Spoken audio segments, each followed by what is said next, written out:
আমার গত 2 মাস ধরে আমার ফেসবুক আইডি, ফেসবুক পেজ চলে যায়। আইপিএল এ যাওয়ার প্ল্যানিং ছিল, ভিসার জন্য যাওয়া হয় নাই।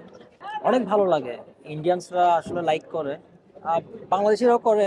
বলতেছে যে মেডিকেল বিষয়ে আসার জন্য আমি চাচ্ছি লিগাল ভাবে যাই। আমার গত 2 মাস ধরে আমার ফেসবুক আইডি, ফেসবুক পেজ চলে যায়। অনেকে জানেন না, এটা কারা করছে আমি ভালো করে জানি। আম, আবার খুব শীঘ্রই ব্যাক করব। একটু সবকিছু থেকে বিরত বিরত আছি। অবভিয়াসলি এটা তো আমার ড্রিম, যে তার ম্যাচ দেখবো। আইপিএল এ যাওয়ার প্ল্যানিং ছিল, ভিসার জন্য যাওয়া হয় নাই। ভিসা প্রসেসিং চলতেছে, আশা করতেছি আগামী বছর নাকি ভিসা খুলে দিবে শুনতেছি। দেখি, ট্রাই করব, দেখা হলে তার সাথে কথা বলবো। আম, চাইবো যে তার সাথে কিছু সময় স্পেন্ড করব। অনেক ভালো লাগে, ইন্ডিয়ানসরা আসলে লাইক করে, আহ, বাংলাদেশিরাও করে। তবে ভালো খারাপ তো থাকেই সব জায়গায়। আমি সবকিছুই পজিটিভলি নিচ্ছি আর কি।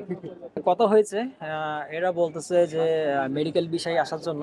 আমি আসলে মেডিকেল বিষয়ে যাওয়ার মতো সিচুয়েশন নাই। আমি চাচ্ছি লিগাল ভাবে যাই। সামনে যখন ভিসা খুলে দিবে পুরোপুরি ভাবে তখন আমি যাব। এগুলো আসলে উচিত না। কোনো প্লেয়ার চাইবে না যে সে খারাপ খেলুক। সে সব সময় চাইবে যে দেশের জন্য ভালো খেলুক, কারণ সে ভালো খেলে তো পরবর্তী ম্যাচে চান্স পাবে। তো তার তো ইচ্ছা থাকবে যে সে ভালো খেলেই দলে জায়গা করে নেওয়ার। হ্যাঁ, ওয়ান ডেতে অনেকটা পিছিয়ে পড়ছে আসলে। সব দিক দিয়ে খারাপ যাচ্ছে আর কি দিন আমাদের, বলতে গেলে। হ্যাঁ, টি-20 ভালো খেলতেছে, এটাও ভালো দিক। তবে আমাদের তো ফেভারিট ফরম্যাট ওডিআই।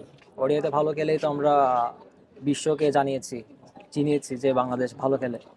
সময় লাগবে আসলে, এটা তৈরি হতে সময় লাগবে, 5 থেকে 6 বছর সময় দেওয়া লাগবে। আর পাণ্ডব যারা তৈরি হয়েছে এরা তো 1-2 বছরে হয় নাই। এখন তো এখনো সবাই ইয়াং ধরতে গেলে, আস্তে আস্তে হবে। আসলে একটা ম্যাচ দেখে তো একটা প্লেয়ারকে যাচাই করতে পারবেন না। সে তো আর সবসময় ভালো খেলতে পারবে না। এখন ভালো খেলতেছে, সে হয়তো বা ব্যাটিং এ ভালো খেলছে কিন্তু বোলিং এ সে পুষাই দিবে।